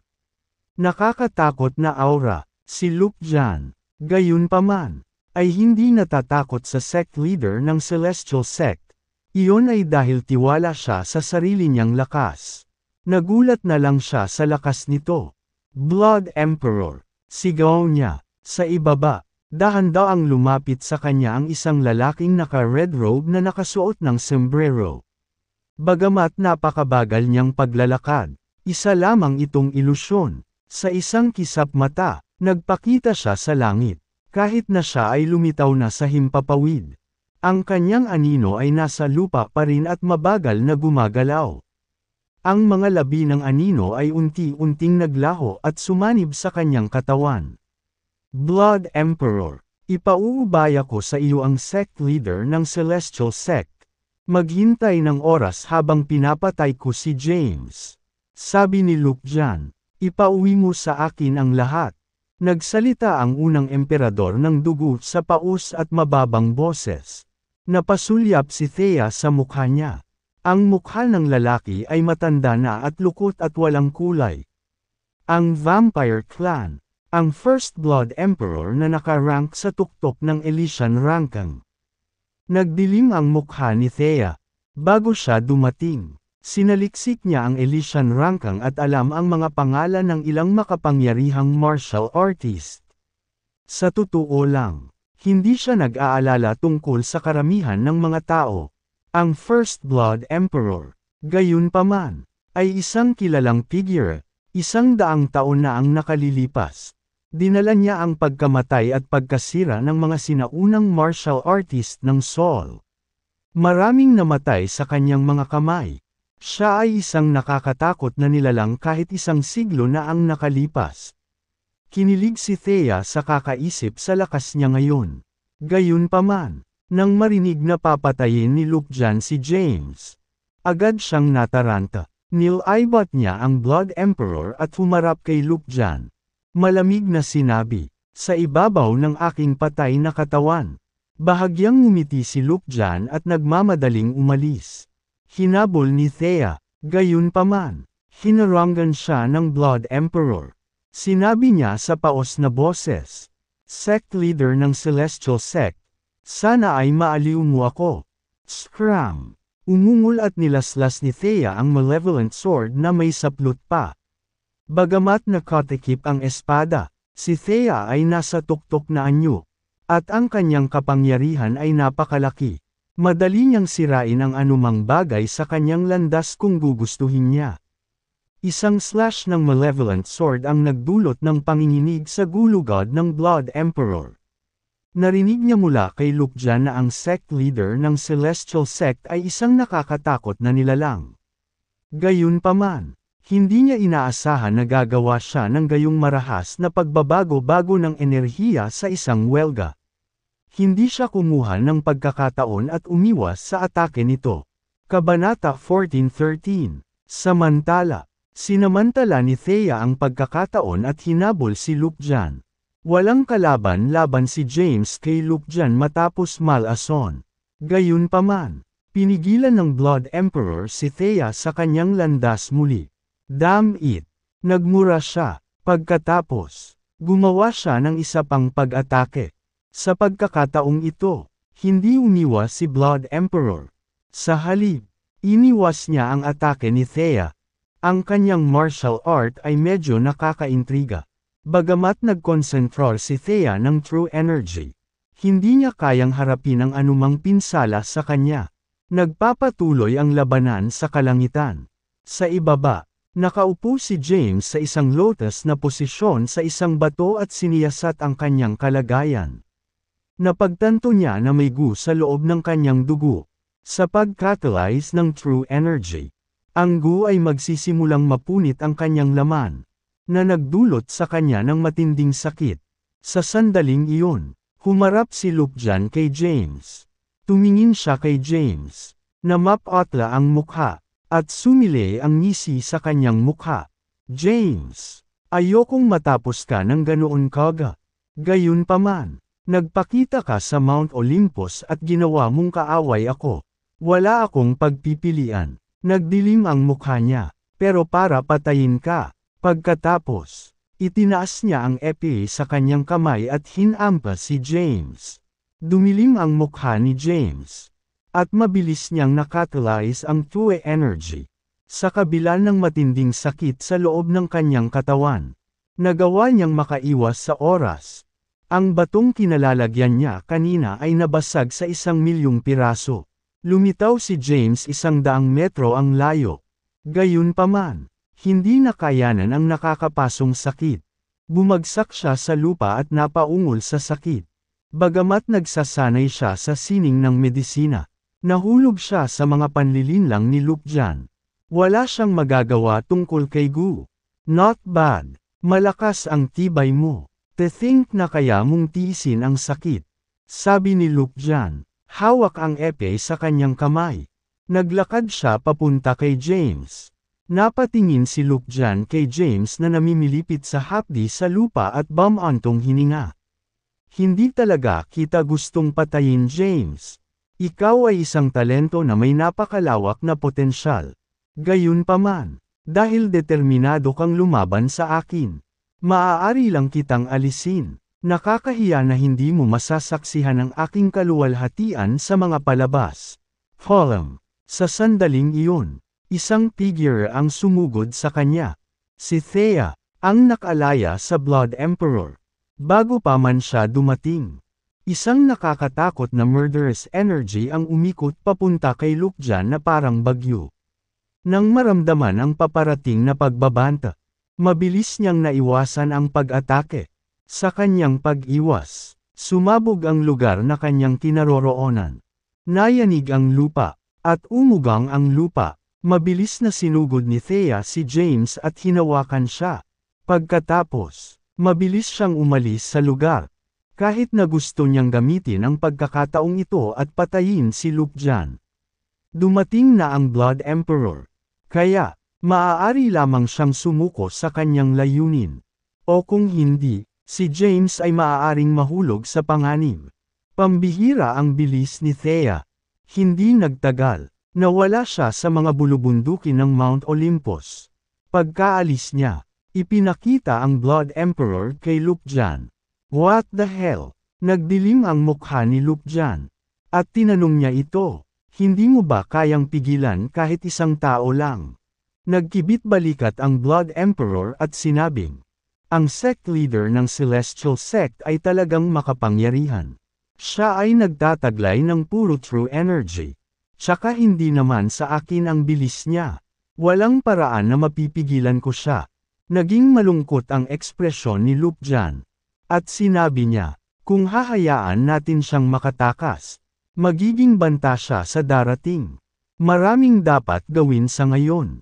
Kailangan nating gawing kapat ang mga dinukot natin ngayon. Sa ganoong paraan, ang ating lakas ay aabot sa mas mataas na taas. Sa sandaling iyon, hindi na kailangang matakot sa Celestial Sect. Sabi ng Blood Emperor, sa palagay ko wala akong pagpipilian. Kung gayon, dahil si James ay nailigtas ng sect leader ng Celestial Sect, walang gaanong magagawa si Lukjan. Matapos iligtas si James, dinala siya ni Thea sa isang ligtas na lugar at malumanay na inilapag sa lupa. At sinabing, hindi ka makakaranas ng sakit kung hindi mo gagamitin ang true energy. Dapat umalis ka muna, babalik ako at lilipulin si Lukjan at ang Blood Emperor.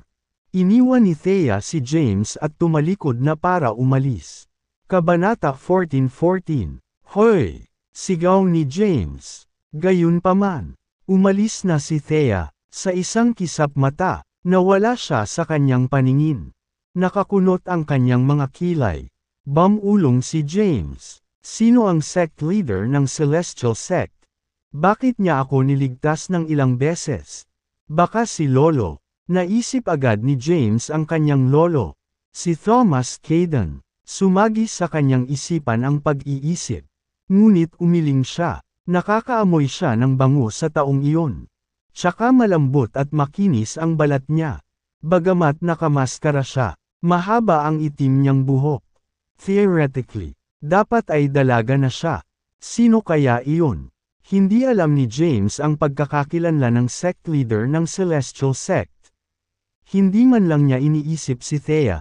Pagkatapos ng lahat, ito ay napaka hindi kapanipaniwala. Gayunpaman, maaari niyang tiyakin ang isang bagay siya ay walang pakundangan.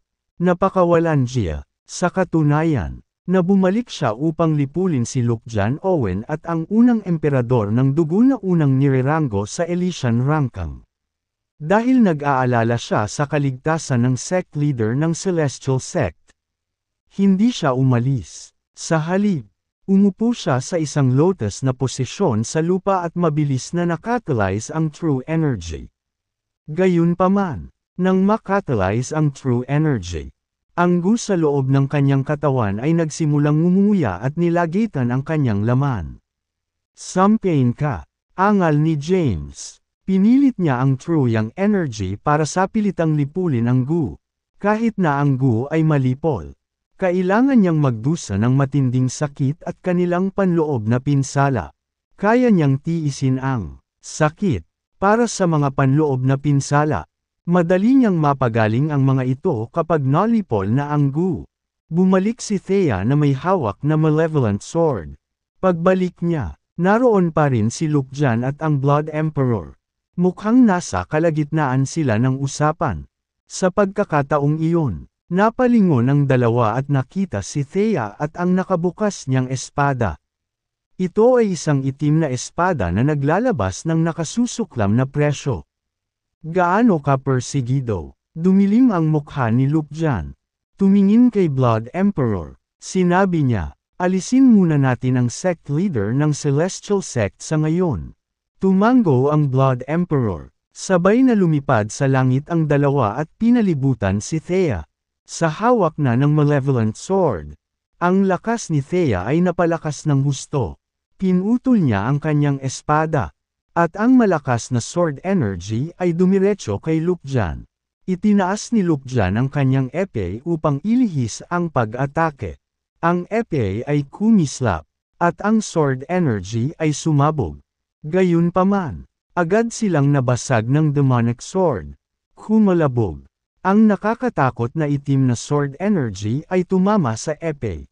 Ramdam ni Lupjan ang isang nakakatakot na kapangyarihan na bumabalot sa kanya. Napaatras siya. At umikot ang blood energy sa loob ng kanyang katawan. Pagkatapos, samuka siya ng isang subo ng dugo. Naging malungkot ang kanyang ekspresyon. Anong kapangyarihan? Pagkatapos ay pinupunan ng Spirit Turtle Core. Umakyat siya sa pangalawang hagdan ng Skyward Stairway. Gayunpaman, dumanas siya ng malaking pinsala sa pamamagitan ng pagharang sa pag-atake ni Thea. Si Lupjan ay lubos na natulala sa kanyang kapangyarihan. Matapos matigilan ay mabilis niyang inayos ang sarili. Mamatay. Kung mas malakas ang sect leader ng Celestial Sect, mas malakas ang kanyang layunin sa pagpatay. Ang gayong malakas na kalaban ay kailangang mamatay. Kung hindi, magiging banta siya sa hinaharap. Sa sandaling iyon, kakaiba ang Blood Emperor sa likod ni Thea.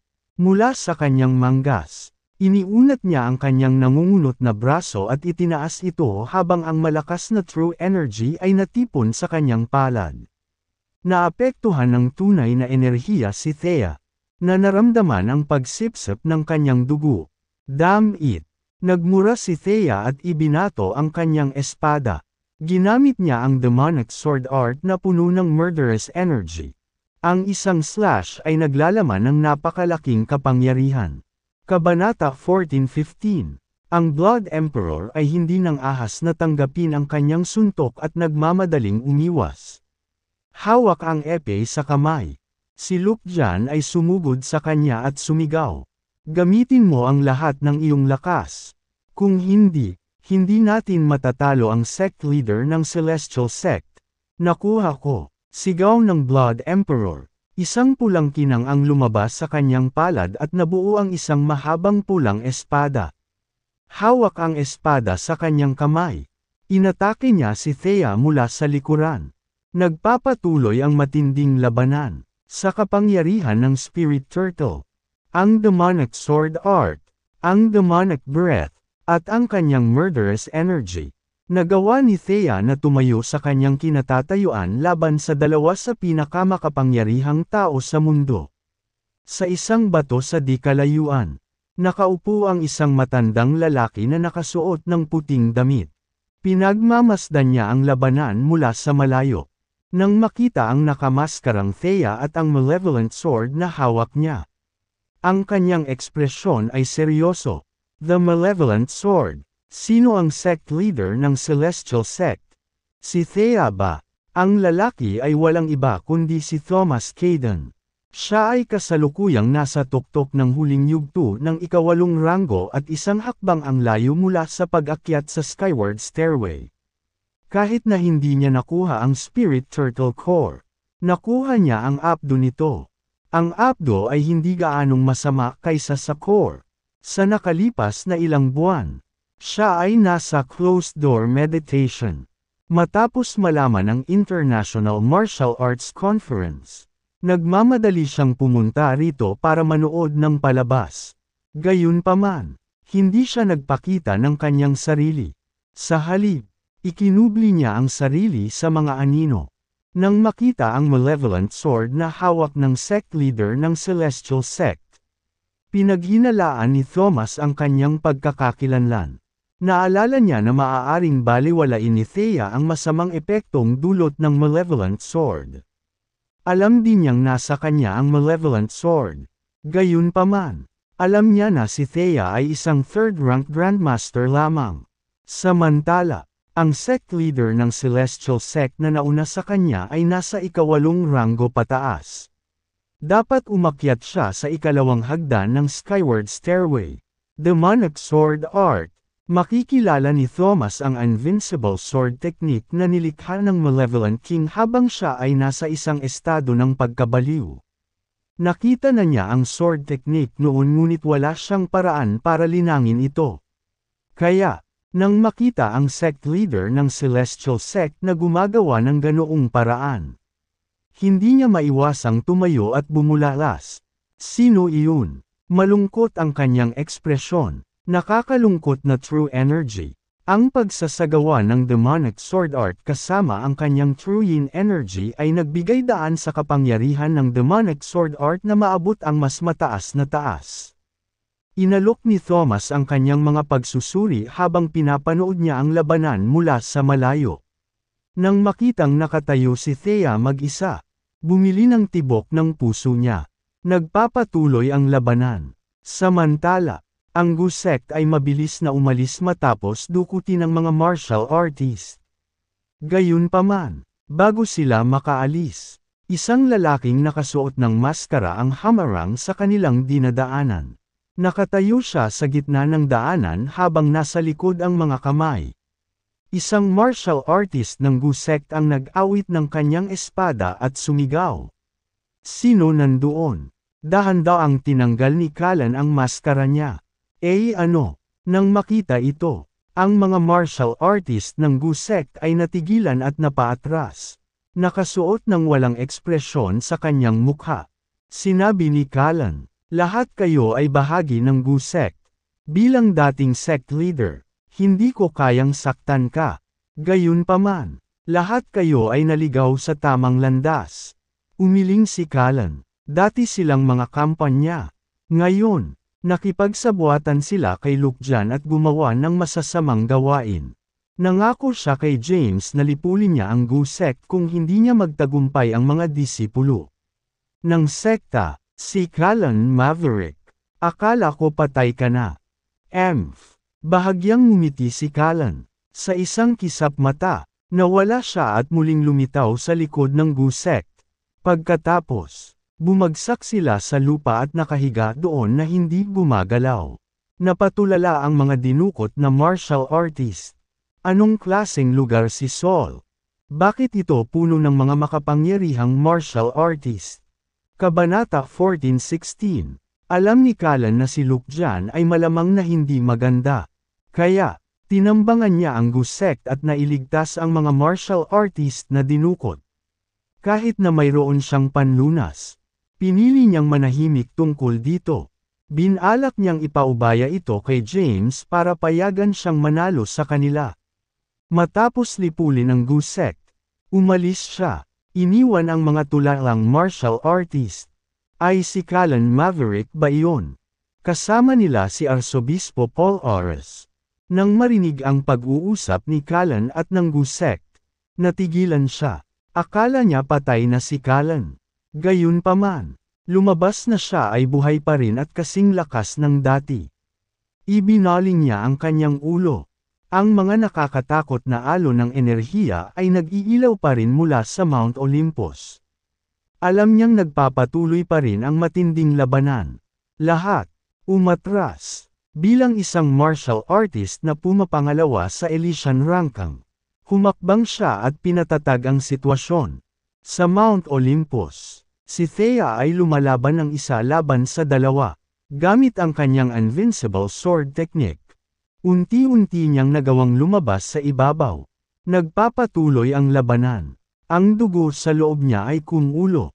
At ang malevolent sword sa kanyang kamay ay lalong lumakas. Sa sandaling iyon, iisa lang ang nasa isip niya ang lipulin ang dalawang nauna sa kanya at lutisin ang problema ni James. Sumabog ang layuning pumatay sa kanya. At ang kanyang aura ay naging mas nakakatakot. Ngayon, si Lukjan at ang Blood Emperor ay natakot. Sino ang sect leader ng Celestial Sect? Paano siya nakakatakot? Sa takot, gusto ni Lukjan na umatras. Ayaw na niyang makipag-away pa kay Thea. Sa sandaling iyon, ginagamit ni James ang kanyang true yang energy para lipulin ang Gu sa loob ng kanyang katawan. Dahan-dahan at unti-unti, naalis ang Gu. Hindi lamang naranasan ni James ang matinding sakit, ngunit siya rin ay nagdusa ng panloob na pinsala, nang maramdaman ang matinding labanan na nagaganap. Ngunit nag-alala siya, kaya, mabilis niyang ginamit ang crucifer para pagalingin ang kanyang mga sugat. Hindi nagtagal, gumaling ang kanyang mga sugat. Bagamat hindi pa siya tuluyang nakaka-recover, wala na itong epekto sa kanyang husay sa pakikipaglaban. Hawak ang Blade of Justice. Tumungo siya sa direksyon ng labanan. Bago pa man siya lumapit sa larangan ng digmaan, naramdaman niya ang isang nakakatakot na alon ng enerhiya na nagmumula sa lugar. Pagkatapos, nakita niya ang sect leader ng Celestial Sect at ang espadang hawak nito. Ang espada ay kakaiba ang hugis. Ngunit medyo pamilyar ito. Ang masasamang espada. Nakilala niya ang espada. Hindi ba iyon ang malevolent sword na nasa pag-aari ni Thea? Bakit nasa kamay ng sect leader ng Celestial Sect ang espada? Baka ito ay, nagsimulang maghinala si James na si Thea ang sect leader ng Celestial Sect.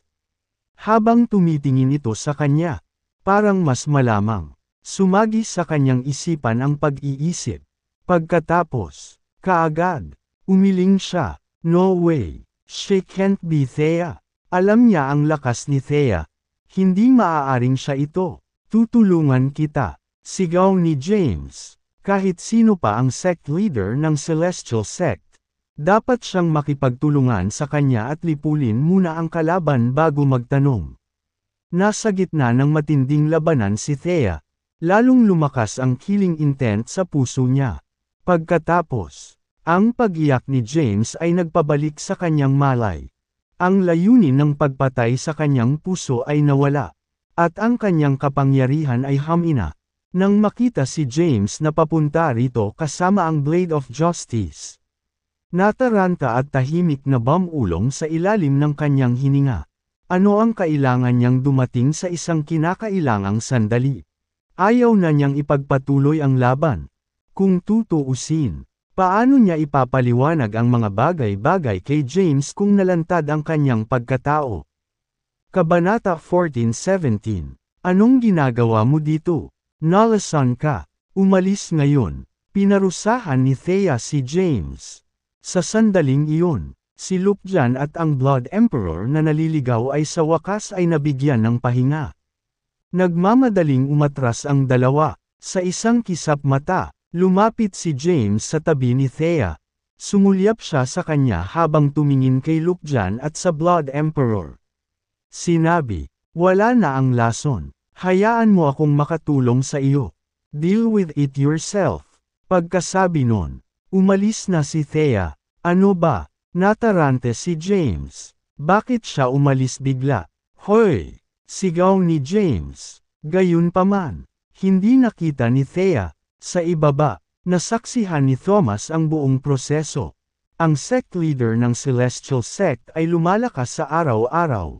Gayunpaman, sa sandaling lumitaw si James, tila siya ay lumabas sa isang uri ng estado, na naging dahilan upang ang kanyang lakas ay hindi nababawasan. Hinaplos niya ang kanyang baba at nag-isip. Bakit ganun? Ay, tama. Ang estado ng pagkabaliw. Agad naman itong naisip ni Thomas.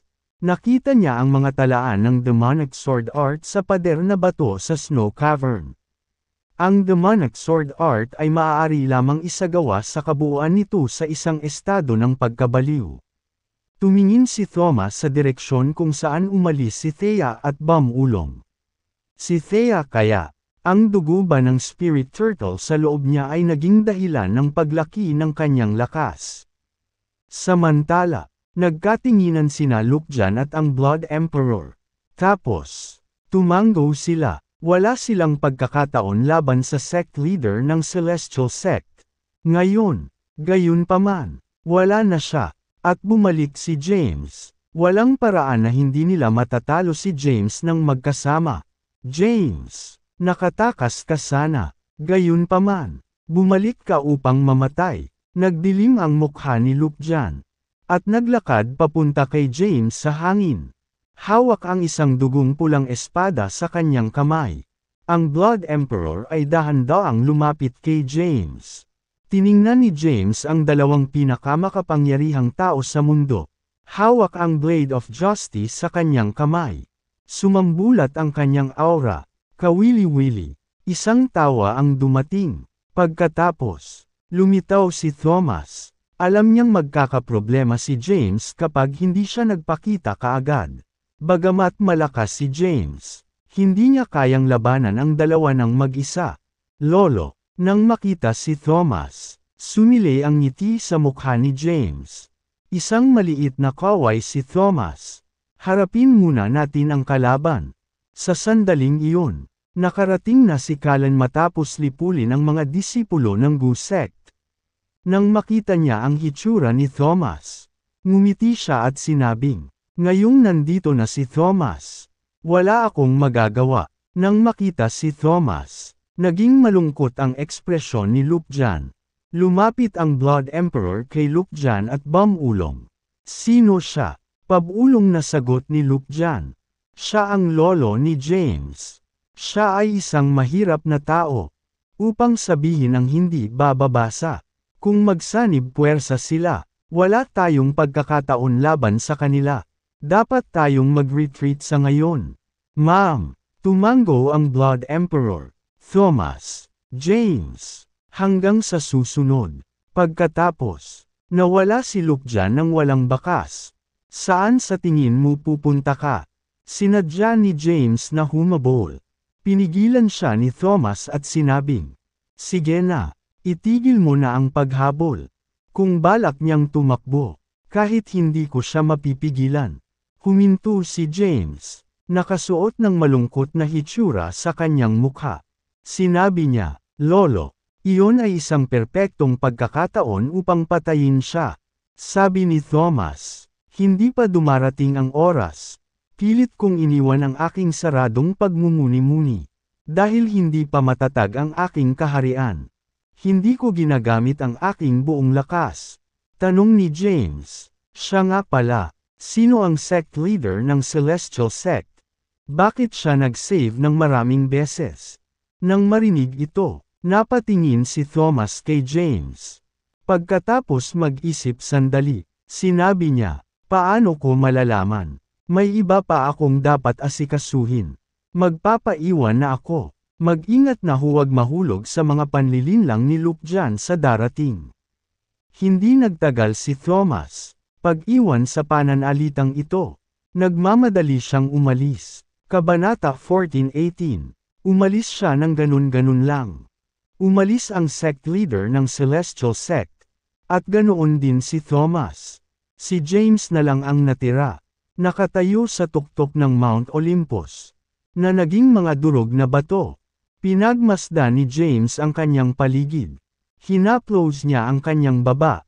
Malalim ang iniisip. Naghinala siya sa pagkakakilanlan ng sect leader.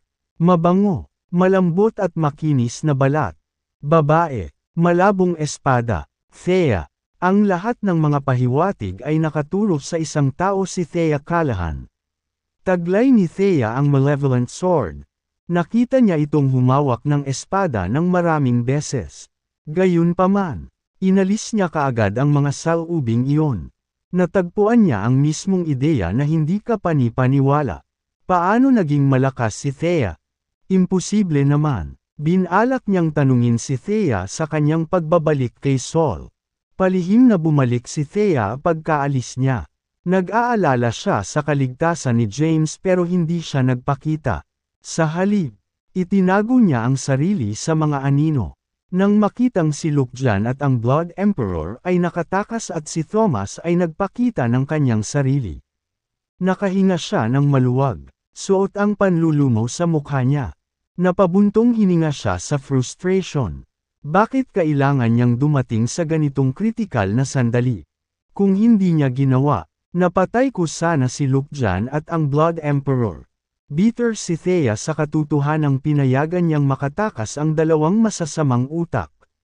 Gayunpaman, wala siyang gaanong magagawa. Makakahanap lang siya ng iba pang pagkakataon sa hinaharap. Dahil wala nang ibang magawa sa Mount Olympus. Kailangan niyang magmadaling bumalik at makipag-usap kay Maxine. Kung tutuusin, nagsimula na siyang maghinala ni James. Hindi papayag si Thea na mangyari iyon. Hindi na siya nagtagal at nagmamadaling umalis. Samantala, gumala-gala si James tungkol sa natitira sa larangan ng digmaan. Di nagtagal, natagpuan niya si Kohler, na ang buhay ay nakabitin sa pamamagitan ng isang sinulid, na nakabaon ng malalim sa ilalim ng mga durog na bato. Matapos ang matinding labanan laban kay Lukjan, siya ay malubhang nasugatan at nawalan pa ng braso. Siya ngayon ay nakahiga sa isang pool ng dugo. Ang kanyang mukha ay mapotla, at ang kanyang hitsura ay nakakatakot. Hinayla siya ni James palabas ng guho. Binuksan ni Kohler ang kanyang mga mata. Nang makita niya ang nakatikip na figure sa kanyang harapan. Pumikit siya. Tapos, nakilala niya si James. James. Sa sandaling ibuka niya ang kanyang bibig. Samuka siya ng isang subo ng dugo. Hinawakan ni James ang braso niya at kinuha ang pulso niya. Matapos suriin ang kanyang kalagayan, umiling si James. Hindi nagtagal ang buhay ni Kohler. Kahit na gumamit siya ng crucifixion, ang kanyang mga pinsala ay hindi ganap na gumaling. Hindi masisira ang Excalibur. Ay ito ang pananampalataya ng Knights. Wika ni Kohler sa mahinang boses. Sinubukan niyang bumangon. Tinulungan siya ni James sa oras. Pagkatapos, napaupo siya sa lupa. Pagtingin sa Mount Olympus na naging durog na bato at Excalibur na naputol sa bahagi ni Lukjan. Iniunat niya ang kanyang braso at sinubukang abutin ito. Sabi ni James, "Stop moving already. Ano ang numero ng telepono ng iyong pamilya? Tatawagan ko sila at ipapaalam ko sa kanila ang tungkol sa iyong kamatayan." Kahit na mailigtas ni James ang buhay ni Kohler, alam niyang inubos ni Kohler ang lahat ng lakas niya bago siya. Kamatayan. Kahit na siya ay mailigtas, ang kanyang buhay ay pahahabain lamang. Hindi siya mabubuhay ng matagal. At saka, hindi naman niya ito kilala. Hindi ninais ni James na sayangin ang kanyang true energy para iligtas ang isang taong hindi niya pamilyar. Umiling si Kohler. Natalo siya. Wala na ang pagkahumaling sa kanyang puso. Kabanata 14:19. Ayaw niyang bumalik. Gusto lang niyang mapahamak dito. Ang Excalibur ay ang pananampalataya ng lahat ng Knights. Kabataan ni Saul, sana ay i-reorgan mo ang Excalibur. Nang marinig ito, kumunat ang noo ni James. Siya ay may iba pang mga bagay na dapat harapin at wala siyang oras upang muling ayusin ang isang sirang espada. Promise me, pagsusumamo ni Kohler. Gayunpaman, bago niya matapos ang kanyang tanong, siya ay patay na. Tumingin si James kay Kohler. Nananlambot ang katawan, at bumantong hininga. Nang hindi siya pinansin, tumayo siya para umalis. Pagkatayo niya, nilapitan siya ni Callan. "Nandito ka na, ma'am." Tumango si Callan at sinulyapan si Kohler na hindi gumalaw sa lupa at malamig na sinabi. Napuno ng dugo ni Solin ang kanyang mga kamay. Isang siglo na ang nakalipas. Marami sa ating mga kasama ang namatay sa kanyang mga kamay. Tama ka na hindi nangako sa kanya ng kahit ano. Wala akong oras para sa Excalibur, sabi ni James. Gayunpaman, sa susunod na hininga, sinabi ni Callan, kapag nakuha mo ang Excalibur, magkakaroon ka ng kontrolin ang Knights. Sila ay isang makapangyarihang kapangyarihan. Kung maaari mong makuha ang mga ito sa ilalim ng iyong kontrol, sila ay magiging malaking tulong sa iyong hinaharap na mga pagsusumikap. Nang marinig ito ni James ay nawala sa isip. Si Callan naman ay nag-wave ng kamay. Ang pinutol na espada ay agad na lumipad sa kanyang mga kamay. Pagtingin kay Excalibur o kung ano ang natitira rito sabi niya, Ibabalik ko ito at susubukan kong ayusin. Ibibigay ko sa iyo kung maayos ang lahat.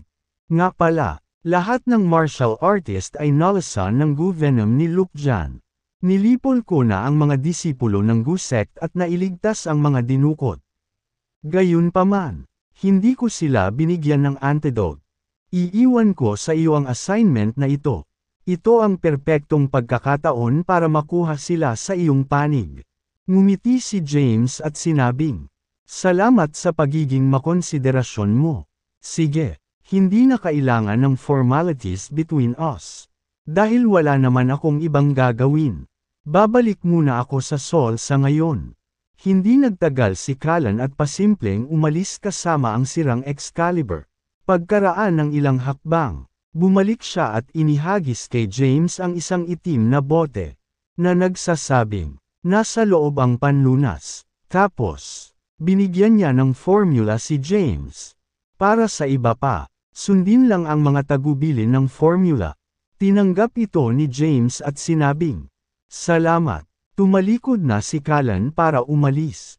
Pinagmasdan ni James ang larangan ng digmaan. Pagkatapos, nagmamadali siyang umalis sa Mount Olympus. Hindi nagtagal, nakita niya ang mga martial artist na dinukot ng Gu sect sa hindi kalayuan. "Pakihintay," hinabol ni James. Nang makita si James, ngumiti si Paul Ares at nagmamadaling lumapit sa kanya. Nagtanong, "Ikaw pala, James. Mukhang tapos na ang labanan sa Mount Olympus. So, sino ang nanalo sa huli?" "Walang sino man." Nagpatuloy si James. "Tumakas si Luke Jan at ang First Blood Emperor. Tiyak na magiging banta sila sa hinaharap. Kung bibigyan ako ng pagkakataon, tiyak na lilipulin ko sila." "Oo nga pala, nakikita kong nalalason ka." Ngumiti ng mapait si Paul Ares at tumango. "Oo, hindi ko alam kung anong klaseng lason ito. Hindi ko talaga magagamit ang true energy. Sa sandaling ginamit ko ito, naramdaman ko ang matinding sakit na nagmumula sa loob ng aking katawan." Kinuha ni James ang antidote na ibinigay sa kanya ni Callan at ibinigay ito kay Paul Ares.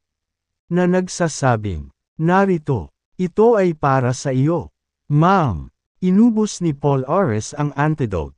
Hindi nagtagal. Gumaling siya. "Iligtas mo kami, James." Ang pinakakagalang-galang na Solin martial artist.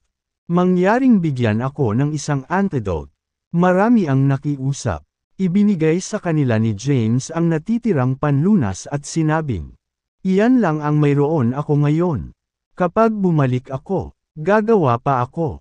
Ang ilan ay nakaupo sa isang lotus na posisyon at nagsimulang mag-alis ng mga lason sa loob ng kanilang katawan. Habang ang iba ay tumingin kay James ng may pag-asa, sinabi ni Paul Ares, "James, dahil kailangan mong gumawa ng mas maraming antidotes, bakit hindi mo kami sundan sa punong tanggapan ng Paul Ares sect? Magagamit natin ang pagkakataong ito at mas makilala natin ang isa't isa." "Oo naman," nakangiting sabi ni James. "Nagkataon lang. Kailangan ko ng tulong sa paghahanap sa kinaroroonan ni Delilah. Sundan mo ako." Kitang-kita sa mukha niya ang kagalakan. Sinenyasan ni Paul Ares si James na sundan siya. Kabanata 14:20. James Caden. Saktong sumenya si Paul Ares na sundan siya ni James. May ilang armored knight na lumapit sa kanila at pinigilan si James na umalis. Napalingon si James. Alam niyang knight sila ni Crawler sa isang sulyap. "May problema ba?" tanong niya. Isang kabalyero ang nagtanong. "James, kumusta ang sitwasyon sa Mount Olympus? Kumusta si Crawler Keys? Siya ba ay patay o buhay?" "Patay na siya." Pagpapatuloy ni James. "He was nearing his end. Anyway, kahit na walang laban, hindi siya mabubuhay ng matagal. Sa matinding labanan iyon, naubos niya ang lahat ng kanyang lakas, na naging sanhi ng pagkawala ng kanyang kapangyarihan. Bukod dito, nagtamo din siya ng matinding pinsala. Patay na siya, nakahimlay na ngayon ang kanyang bangkay sa Mount Olympus." Nang marinig ito, Ang kanilang mga kabalyero ay napaatras. Namutla ang mga mukha nila. Tumalikod na lang si James para umalis. Samantala, sinenyasan ni Paul Ores ang lahat na sumunod sa kanya. Lahat, huwag mag-atubili sumama sa akin sa Paul Ores sect. Hihintayin natin si James na mag-concoct ng antidote. Fair na, sabay tayong pumunta sa Paul Ores sect. Pagkatapos, umalis sila sa Mount Olympus. Matapos tumakas si Lukjan at ang First Blood Emperor, nag-ayos sila ng pagpupulong sa isang lugar. Gayunpaman, pagdating sa napagkasunduan na lugar, napagtanto nila na ang mga disipulo ng Gu sect ay wala doon kasama ang mga martial artist na kanilang dinukot. Nasaan sila? Tumingin ang Blood Emperor kay Lukjan, na ang mukha ay dumilim. Nakasuot ng mataimtim na ekspresyon. Naikuyong ni Lukjan ang kanyang mga kamao at nagmura. Damn it! Alam niyang may nagligtas sa mga martial artist. Masipag siyang nakipag-alyansa sa Blood Emperor para sa kanyang planong kontrolin ang mga martial artist. Gayunpaman, ito ay para sa wala. Ito ay dapat na gawain ni James at ng sect leader ng Celestial Sect. Isang nakakatakot na intensyon ng pagpatay ang lumabas mula kay Lukjan. Paulit-ulit siyang dinadala ni James ng problema. Kinailangan siyang lipulin. Sa pagtingin kay Lukjan, na ang ekspresyon ay malungkot. Ang Blood Emperor ay nagtanong, ano ang dapat nating gawin kung gayon? Kung wala ang mga martial artist, hindi natin sila mapipino para maging mga puppet. Paano natin sila makokontrol at mamuno sa mundo? Maaari lang natin silang kunin isa-isa. Pagkatapos ng maikling pagmumuni-muni, sinabi ni Lukjan, Blood Emperor, ipauubaya ko sa iyo ang natitira. Gusto kong makuha mo ang maraming martial artist na kayang linangin ang true energy hanggat kaya mo sa mundong ito. Pagkatapos, dalhin sila sa napagkasunduan at ipapabaya sa akin ang lahat. Hindi magtatagal, magkakaroon tayo ng nakakatakot na hukbo ng mga pupe. Sa sandaling iyon, ang pagsakop sa mundo ay magiging isang piraso ng cake. Inisip ito ng Blood Emperor at sinabing, oo naman, pero paano ang mga bagay na ipinangako mo sa akin? Huwag kang mag-alala, paninindigan ko talaga ang pagtatapos ko sa bargain. Pagkatapos bumalangkas ng plano, naghiwalay ang dalawa. Kasabay nito, tumungo si James sa punong tanggapan ng Paul Ores sect. Ang punong tanggapan ng Paul Ores sect ay matatagpuan sa Erothia at sa loob ng mga hangganan ng isang bansang tinatawag na Persepolis. Nasa unahan niya ang isang walang hanggang bulubundukin. Itinuro ni Paul Ores ang bulubundukin sa harapan nila at nakangiting sinabi, James! Ito ang punong tanggapan ng Paul Ores sect. Ang sekta ay isang listahan na may milyon-milyong mananamba sa labas ng mundo. Gayunpaman, ang totoong Paul Ores sect ay isang sinaunang martial sect. Pakiusap sumunod po kayo sa akin. Sinenyasan niya si James na pumasok habang ipinapaliwanag sa kanya ang kanilang impormasyon tungkol sa Paul Ores sect. Ang Paul Ores sect ay may maraming taon ng kasaysayan. 1,000 taon na ang nakalilipas. Ang tagapagtatag ng aming sekta ay nagtungo sa statue sa Sol at nakipag-ugnayan sa komunidad ng militar sa pagsisikap na matuto ng martial arts. Pagbalik niya, nag-practice siya ng espada sa loob ng 30 taon bago nilikha ang Paul Ores sword art at itinatag ang Paul Ores sect. Nang marinig ito ni James ay natigilan. Inisip niya na ang Paul Ores sect ay isang pagsusuri lamang para sa mga mananamba. Hindi niya inaasahan na isa itong sinaunang martial sect na may mahabang kasaysayan.